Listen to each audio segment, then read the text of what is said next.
다크나이트, 인셉션, 메멘토, 우리 시대 최고의 감독 크리스토퍼 놀란. 그가 쓸 수 있는 제작비는 사실상 무한대. 시나리오부터 촬영까지 모든 걸 자기 마음대로 할 수 있는 감독이라고 하죠. 영화 역사상 이 정도 대우를 받았던 감독은 제임스 카메론과 스티븐 스필버그밖에 없다고 하는데요. 이만큼이나 위대한 평가를 받는 크리스토퍼 놀란 감독도 한때는 제작비 한 푼 투자받지 못하는 그저 그런 감독이었다는 사실 알고 계시나요? 크리스토퍼 놀란 감독은 1970년 영국에서 태어났습니다. 그에게는 형 한 명과 동생 한 명이 있는데요. 그의 형제들도 매우 유명합니다. 놀라지 마세요. 형 매튜 놀란은 살인청부업자로 뉴스 일면을 장식한 범죄자입니다. 매튜 놀란의 원래 직업은 부동산 개발업자였습니다. 겉으로 보기에는 번듯한 사업체를 운영하는 건실한 사업가였죠. 얼굴마저 잘생겼던 그는 매우 부유한 집안의 딸과 결혼하는데요. 두 사람의 결혼식은 어마어마하게 호화로웠다고 합니다. 사업도 잘해, 결혼도 잘해, 완벽에 가까운 삶이었지만 사실 그는 추악한 이면을 숨기고 있었는데요. 사건의 전말은 이렇습니다. 플로리다의 잘 나가는 보석업자인 한 남자는 자신의 돈 60억 원이 어디론가 사라졌다는 사실을 알게 됩니다. 그리고 곧 자신의 회계사를 의심하게 되죠. 그는 매튜 놀란에게 찾아와 살인 계약을 맺습니다. 자신의 회계사를 죽이고 돈을 찾아와 달라는 거였죠. 매튜 놀란은 잘 나가는 보석업자인 척 위장하고 회계사에게 접근합니다. 회계사는 큰 의심 없이 속아 넘어가죠. 기회를 노리던 매튜 놀란은 한 쇼핑센터 주차장에서 회계사를 납치합니다. 그리고 회계사를 계속 고문하며 돈을 내놓으라고 하죠. 회계사는 끝까지 돈이 없다고 버텼고 결국 매튜 놀란은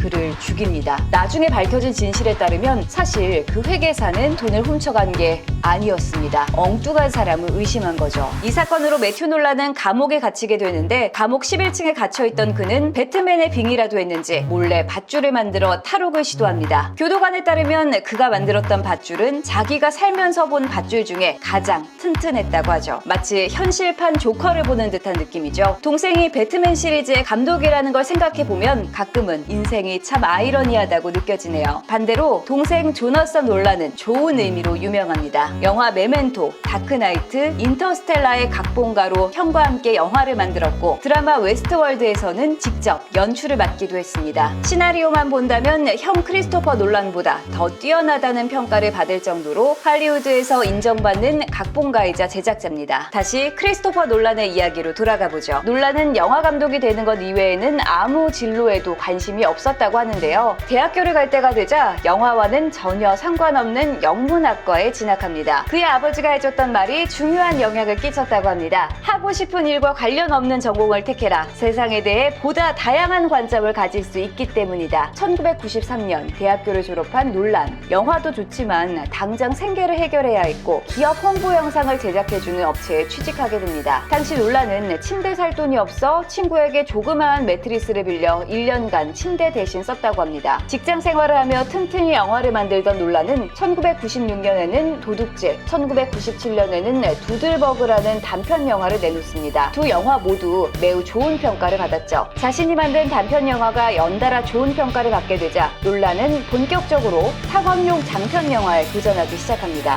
그가 처음 구상한 장편 영화는 극도의 불안함을 겪는 학생에 관한 영화였습니다. 자신감이 하늘을 찌르던 놀란, 여러 영화 제작사의 시나리오를 돌리는데요. 충격적이게도 단 한 군데의 제작사도 관심을 보이지 않았습니다. 예술 영화에 가까운 내용이라 재미가 하나도 없었던 겁니다. 결국 그는 처음 구상했던 장편 영화를 포기할 수밖에 없었습니다. 고민에 빠진 놀란에게 친구 하나가 조언을 해줍니다. 놀란은 평소에 범죄 소설을 자주 읽었는데요. 차라리 범죄 영화를 만들어보는 게 어떻겠냐고 친구가 말하죠. 이 말에 힌트를 얻은 놀란은 미행이라는 영화를 구상합니다. 미행은 작가 지망생인 빌이라는 남자가 다른 사람을 미행하며 벌어지는 사건을 다룬 영화입니다. 반전에 반전을 거듭하는 스토리가 매우 뛰어난 영화로 시나리오만 봐도 꽤 재미있는 영화였습니다. 하지만 이번에도 투자를 하겠다는 제작사가 단 한 군데도 나타나지 않았습니다. 놀란은 그 시절을 떠올리며 거절 편지가 무더기로 쌓여 있었다. 솔직히 말하면 영국 영화계는 매우 폐쇄적인 곳이다. 신인이 등장하면 가능성을 봐주기보다 의심의 눈초리를 먼저 보낸다. 신인에게는 매우 가혹한 곳이다.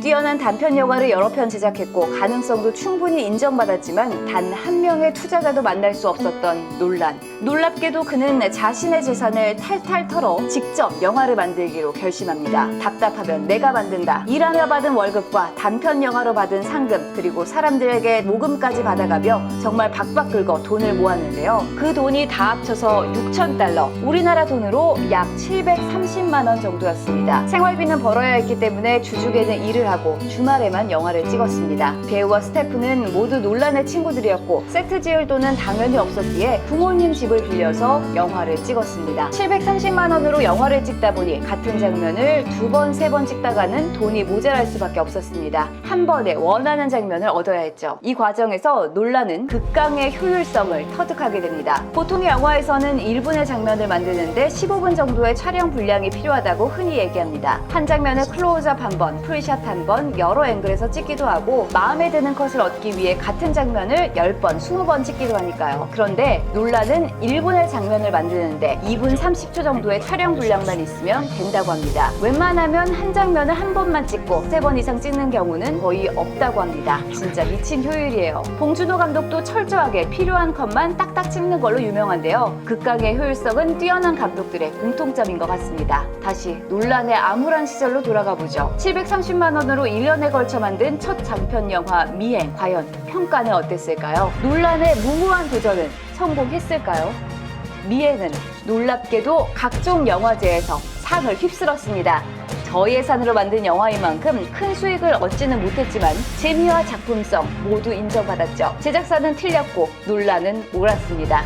많은 전문가들이 말하길 미행이 제대로 된 투자만 받을 수 있었다면 논란의 첫 히트작은 미행이 됐을 것이라고 얘기합니다. 미행의 큰 성공으로 논란은 드디어 제대로 된 투자를 받을 수 있었습니다. 그리고 나온 영화가 바로 오늘의 크리스토퍼 놀란을 잊게 만든 불후의 명작 메멘토입니다. 메멘토는 10분이 지나면 기억을 잃어버리는 단기 기억 상실증에 걸린 남자가 자신의 아내를 죽인 범인을 찾아다니는 영화인데요. 원래는 동생 조나스 놀란이 쓰려던 소설의 내용이었습니다. 어떻게 하다가 영화로 만들어지게 됐을까요? 사연은 이렇습니다. 미국 여행을 하던 크리스토퍼 놀란과 조나스 놀란, 형제 둘만 여행을 하다 보니 할 얘기가 금세 다 떨어져 버리고 심심했던 동생은 자신이 구상하고 있던 소설의 내용을 형에게 말해줍니다. 듣다 보니 동생의 아이디어가 마음에 쏙 든 크리스토퍼 놀란, 그 내용을 자신이 영화로 만들면 어떻겠냐고 동생에게 제안하고 영화 메멘토가 탄생하게 되죠. 여기에 재밌는 뒷이야기가 있는데요.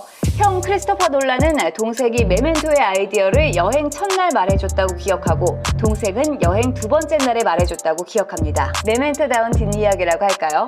극강의 효율성을 자랑하는 크리스토퍼 놀란답게 이 영화도 단 25일 만에 찍어 완성하게 되는데요. 영화의 완성도를 생각했을 때 역시나 미쳤다는 말밖에 안 나오죠. 하지만 메멘토가 꽃길만 걸은 것은 아닙니다. 메멘토가 극장에 걸려보지도 못할 뻔했다는 사실 알고 계시나요? 완성된 영화를 극장에 걸리게 하려면 배급사를 찾아야 하는데요. 영화 제작사가 농부라면 배급사가 유통회사, 극장이 마트와 같은 거죠. 문제는 메멘토를 극장에 걸겠다는 배급사가 단 한 곳도 나타나지 않은 겁니다. 영화 내용이 너무 복잡해서 관객이 안 좋아할 것 같다는 이유였죠. 당시에는 타이타닉, 쥬라기 월드처럼 누구나 쉽게 즐길 수 있는 영화가 대박을 치던 시절이었습니다. 메멘토처럼 불친절하고 어려운 영화는 한 줌의 영화 덕후들이나 좋아했죠. 결국 메멘토의 제작사는 영화를 직접 배급하기로 결정합니다. 농부가 농산물 직거래에 나선 것이랑 비슷한 셈이죠. 영화의 완성도를 믿고 이것저것 발에 땀나게 뛰어다녔지만 현실은 냉혹했습니다. 영화를 걸겠다고 약속해준 극장은 달랑 11곳뿐이었죠.